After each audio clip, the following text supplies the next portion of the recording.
8 Reasons Why Eternal Hell is Illogical. Many years ago, when I felt it time for me to walk away from my Christian faith, I'd begun to see contradictions with my beliefs in an eternal hell that did not hold up to logical examination. One of the biggest, for me, was that I had believed something that I did not know for sure was true. I began recognizing that beliefs are something the mind throws up, a mental position that acts as a wall when we do not know something, and oftentimes that wall is held in place by our fears. For me, when I was a Christian, I feared eternal damnation. That fear supported my belief in eternal suffering.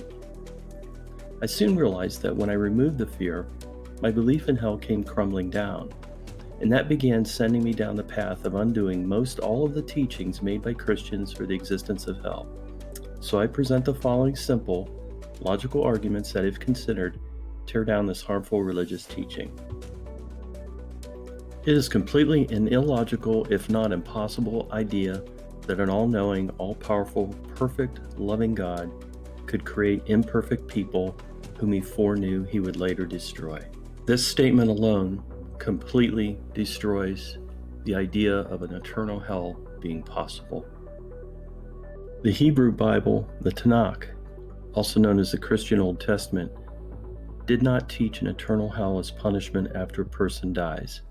So would a Jewish Jesus, who said the scriptures cannot be broken, have taught followers to believe in an eternal hell based upon those same scriptures? Not likely.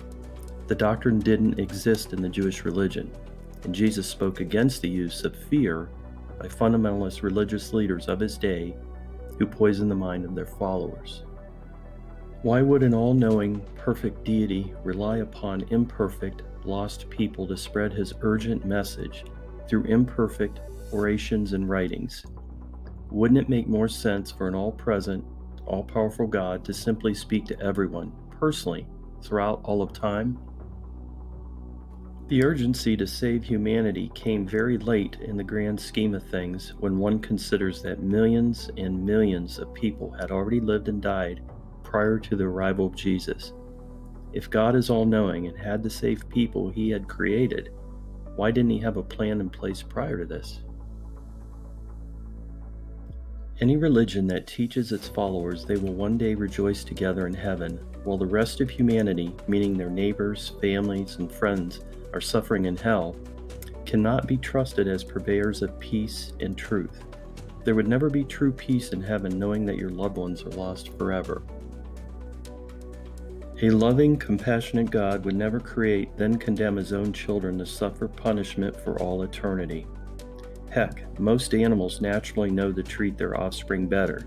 And don't we read in the Bible that God created them too? It's silly to believe that a super intelligent, loving deity would horrifically punish people for not believing in him while remaining hidden from view and requiring through hearsay in a book that we all must have faith that he exists. If God were truly just and merciful, how could our temporary errors in judgment ever justify never-ending torturous punishment? I hope this video helps with your journey of seeking truth, inner peace, and freedom from fear. Be sure to subscribe to my channel and watch my other videos as I will continue to share more of my experiences and practices